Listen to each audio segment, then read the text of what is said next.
Je vous souhaite la bienvenue sur cette série balado qui s'appelle « La personne au cœur de l'oubli ».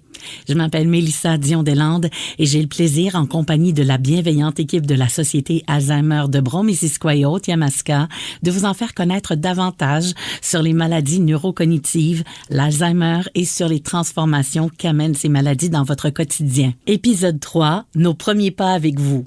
On peut avoir le soutien, l'accompagnement de la Société Alzheimer Brome-Missisquoi de plusieurs façons, soit par un programme de référencement ou encore directement là-bas. Pour nous en parler aujourd'hui, on a Caroline Hadlock et Elisabelle Demers. Nous, on peut guider, vulgariser aussi. Là. Il y a beaucoup d'informations qui est transmises par les professionnels de la santé, le CLSC, tout ça. On est vraiment là pour accompagner puis guider dans chaque étape qui n'est pas facile nécessairement à comprendre. La Société Alzheimer de Brome-Missisquoi et Haute-Yamaska vous présente le balado « La personne au cœur de l'oubli ». Avant de m'entretenir avec Caroline et Elisabelle, j'avais envie de demander à Sophie Foisy, directrice générale à la Société Alzheimer Brome-Missisquoi Haute-Yamaska, de me donner la mission de la Société. Notre mission, d'abord et avant tout, c'est d'atténuer les conséquences de la maladie chez la personne qui vit la maladie, donc la personne atteinte, et leurs proches aidants, tout leur entourage qui sont touchés de près ou de loin. Ensuite de ça, on fait la promotion de la recherche biomédicale et la recherche en volet plus psychosocial. Donc, on est impliqué dans plusieurs chaires de recherche avec des projets de recherche-action notamment. Puis, on est là aussi pour défendre leurs droits. Donc, bien souvent, ils ne connaissent pas leurs droits ou certains droits peuvent être un peu écorchés pendant leur parcours. Donc, on est là pour les outiller par rapport à ça. Et les soutenir, évidemment, oui, à tous les points de vue. À tous les points de vue. Puis l'important, c'est qu'ils savent qu'on est là pour eux. On dit souvent qu'on accompagne la personne, on ne le fait pas pour elle. Donc, que ce soit la personne atteinte ou que ce soit le proche aidant, ils sont chez nous comme si ils étaient partie intégrante de la famille, là. Donc, et souvent, il y en a qui nous en parlent en disant « Mon doux, une chance que j'avais la famille, la société pour m'aider dans mon parcours. » Donc, on se revoit, des fois, on côtoie des proches aidants dans des événements, dans des services et tout ça. Puis, il y a une belle solidarité qui se crée avec les membres de l'équipe puis avec les gens qu'on dessert également.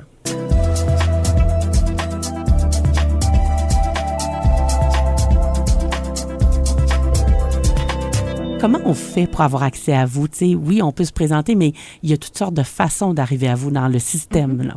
Donc, c'est sûr que côté référencement, on peut recevoir des références directement des médecins, des travailleurs sociaux, des infirmières, une variété de professionnels de la santé. Donc, ça se fait dans une plateforme sur Internet qui s'appelle Référence Aidance Québec.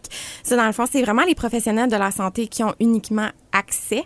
Donc, ils vont remplir les informations avec, évidemment, le consentement de la personne aussi.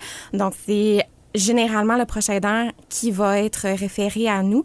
Donc, on a les informations pour contacter cette personne. Puis ensuite, on a un peu l'information aussi sur la personne qui est atteinte du trouble neurocognitif pour pouvoir nous donner un petit peu d'informations avant de faire le premier contact.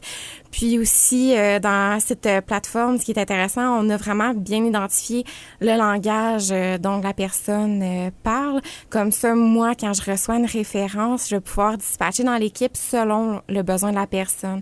Donc, si c'est une personne anglophone, on a uniquement quelqu'un qui va prendre ces dossiers-là. Puis on a aussi les autres intervenantes qui parlent surtout français, mais il y en a pas mal qui sont capables aussi de se débrouiller dans la langue anglophone puis de vraiment bien servir la clientèle oui, qu'on reçoit. Sur le territoire ici là, de Exactement. la Haute-Yamaska et de Brome-Missisquoi.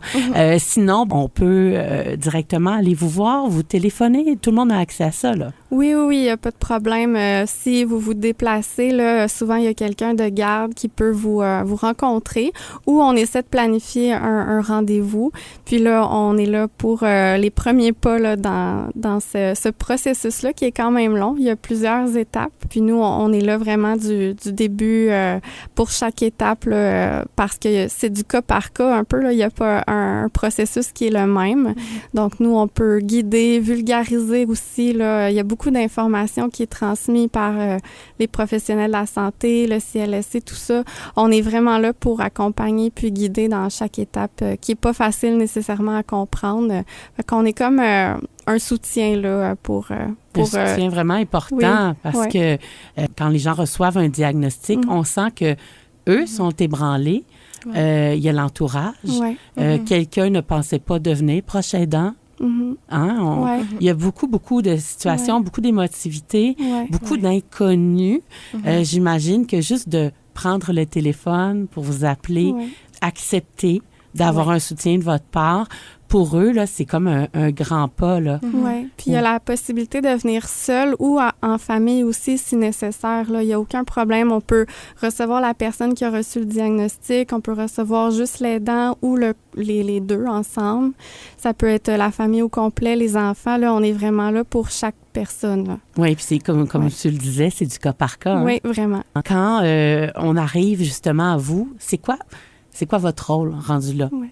Mais après l'offre de service, là, oui, on est là pour supporter dans les étapes que je disais tantôt. Donc, si c'est les premiers rendez-vous chez le médecin, si c'est la référence à une demande du CLSC, des fois, c'est de parler à la travailleuse sociale. Il s'est passé beaucoup de choses entre les rendez-vous. Les gens sont un petit peu mêlés. Ben nous, on peut les aider là-dedans.